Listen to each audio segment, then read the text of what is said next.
Hello everyone, my name is Miranda, and as usual, a huge hello to anyone who is just clicking on this video, who is checking out the channel, and a huge thank you to anyone who is a new subscriber and who is returning.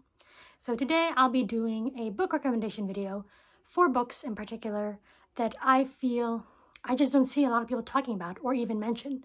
In fact, aside from one book on this list, I don't think anyone has talked about these titles in videos here on booktube. So I thought, I have a channel, why don't I just shout them out? And they range in terms of genre. So, you know, if you might not be inclined to this type of book, maybe the next one will appeal to you, depending on what the genre is. So yeah, without further ado, let's introduce you to these 4 mystery book recommendations. By the way, I'm still using this background, the one I introduced in my last video. However, I'm still trying to work out the lighting. Last video, I felt I was so bright, and in this one, I'm using the natural lighting, so hopefully it looks better, but let me know. So without further ado, let's show you the first book, and that is Set in Stone by Linda Newbery. Set in Stone takes place in the late 19th century, and we're following a man named Samuel Godwin, who is an artist. He has just been hired as a tutor for the daughters of this wealthy man named Ernest Farrow. And he journeys to the estate Four Winds, where he'll be teaching these 2 daughters. And once he arrives, he discovers that there's this sort of miasma of dread and mystery that kind of clings over the household. And the younger of the 2 daughters, Marianne, whom Samuel is drawn to, believes it might have something to do with the disappearance of a statue called the West Wind, along with the disappearance of its sculptor. And so Samuel is basically brought into this mystery, and you're kind of left wondering, is this something supernatural, or is the cause of everything much more human? Now, Set in Stone has middling reviews, like 3.5, I believe, around that range on Goodreads, and I guess I can see why. I think one of the reasons is that Set in Stone, for some reason, I believe people associate it as a YA, or might have been marketed as YA, and I do feel that it did not do this book any favors. I feel that at this point, when you hear YA, you just have certain expectations for it, and Set in Stone does not meet those expectations when you think of YA, whether it's like YA historical fiction or fantasy or anything like that. This is very much an homage to Victorian sensation novels a la, I would say, Wilkie Collins. In fact, the premise of this book is quite similar to the premise of The Woman in White by Wilkie Collins, where you're following an artist who has been hired as a tutor for these 2 sisters. So Set in Stone is very much in the vein of those types of classics, and if you're a fan of them, then this book might be a hit for you. But if you are looking for a YA mystery, a YA historical fiction, this one might miss the mark. I know that on some Goodreads reviews, one of the complaints was that it was just so slow. It was taking so much time. However, I feel like if you're used to the flow of certain classics, I don't know, this might be fine. Because when I read it back in high school initially, and then years later rereading it, I had a fine time with Set in Stone. I didn't have a problem with the pacing or anything like that. I think much of its reception is kind of boiled down to the fact that there are certain expectations people had for this book. And another thing is that this is, like I said, some people mistake this for YA. There is a major plot reveal that I do not think could be considered appropriate for YA. I'm not entirely sure, but yeah, I think this is, I guess, leaning more towards adult. But yeah, if you're into sensation novel homages, check out Set in Stone. The next book that I have to recommend to you is actually a classic that I had no idea existed until I saw a copy at my local Barnes & Noble, and that is The Glimpses of the Moon by Edith Wharton. So this was published in the 1920s, and we're following 2 individuals, Susie Branch and Nick Lansing. Now, these 2 people are, popular, they're attractive, however, they're significantly less well-off compared to their rich friends. And the 2 of them enjoying the finer things in life and appreciating the comfort and the security that wealth affords, sort of engage in this plan of sorts. So basically, they decide to get married, and knowing that their friends are going to open up their villas and estates for them to stay in, decide to embark on an extended honeymoon that will be basically provided for by their rich friends. And during this extended honeymoon, if either one of them come across, quote unquote, a better deal, they'll amicably divorce and then part ways. And of course, things aren't as easy as that. Now, if you've read The House of Mirth by Edith Wharton, I would recommend that you check out The Glimpses of the Moon because there are similarities. I mean, you are dealing with two people that, once again, do enjoy the finer things in life, that do enjoy comfort and security. However, they do lack the sort of ruthlessness, moral ruthlessness that is necessary to live in and operate in this society, in this upper echelon of wealth. And when it comes to Edith Wharton, I believe that she crafts some of the most repelling people I've come across when it comes to classics and just literature in general.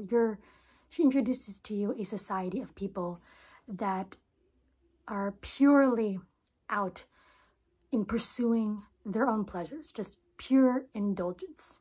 If you are not sort of the subject of their pleasure at that moment, and if you're not a means to obtaining that pleasure, you kind of just don't register in their minds. Like, you're not even almost not viewed as a fellow human being. And there are people also within that society who see this, understand that it's happening, but they're just so morally apathetic that they just don't care and just whatever. And, you know, to me, those characters are, yes, fascinating, but just so repellent.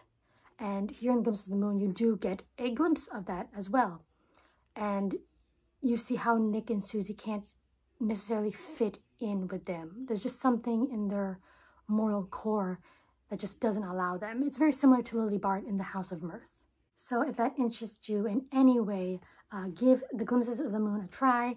I do think this is a pretty underrated Wharton, and I think more people, especially if you have read Wharton, and if you're a fan of her, you ought to give this one a look.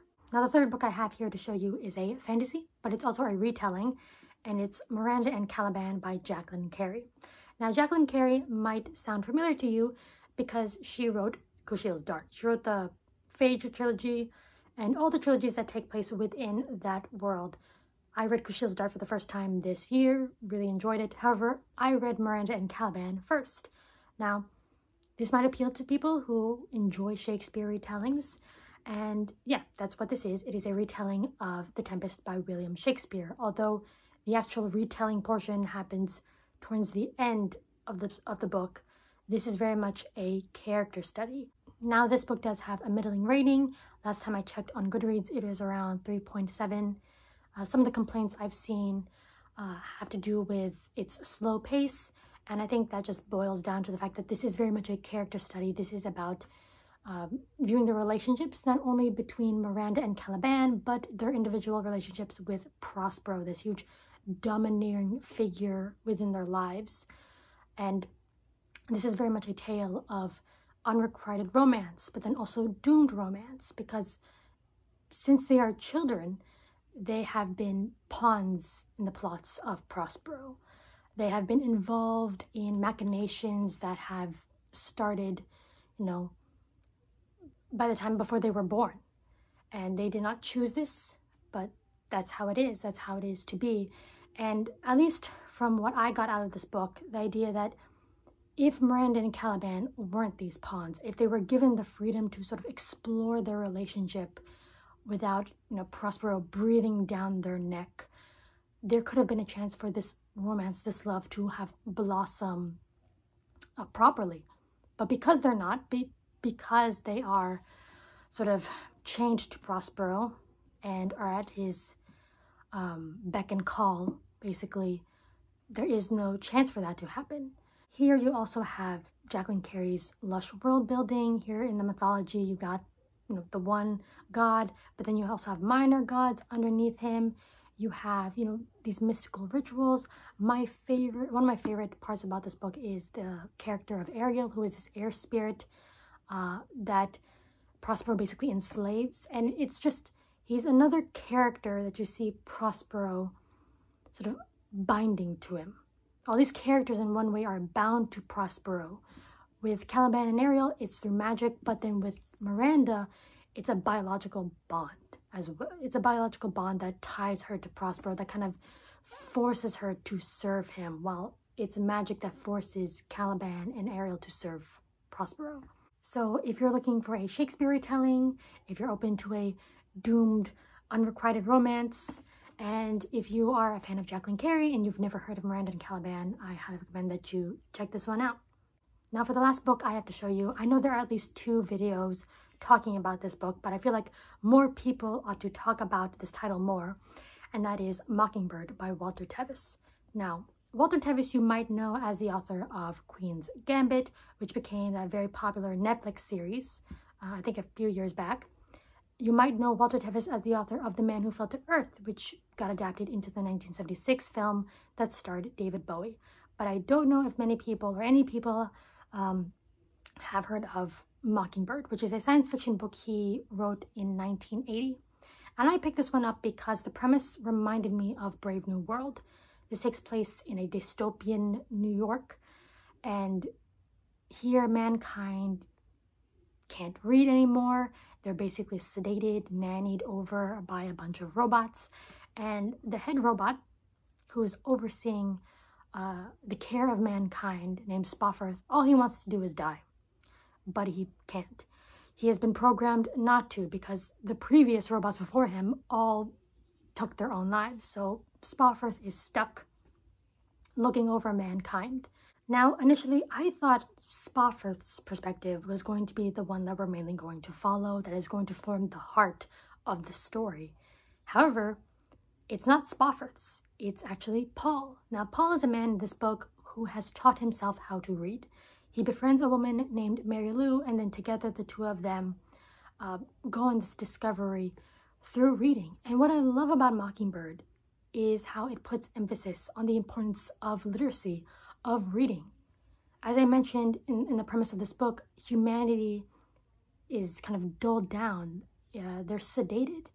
And it is through reading that Paul is able to rediscover all these emotions of love and joy. He basically discovers or rediscovers his humanity through reading, the power of reading. This is frankly one of the most uplifting science fiction stories I have read. And you know, a lot of the science fiction books, at least the ones I've read, because I mainly read classics, they tend to be downers. I mean, like Flowers for Algernon, The Man Who Fell to Earth. You know, it can be pretty bleak when it comes to science fiction, but Mockingbird was a breath of fresh air, a truly uplifting book, and one that absolutely touched me. I really enjoyed this one. I think about this book quite a bit. I look back on it. I definitely ought to reread it.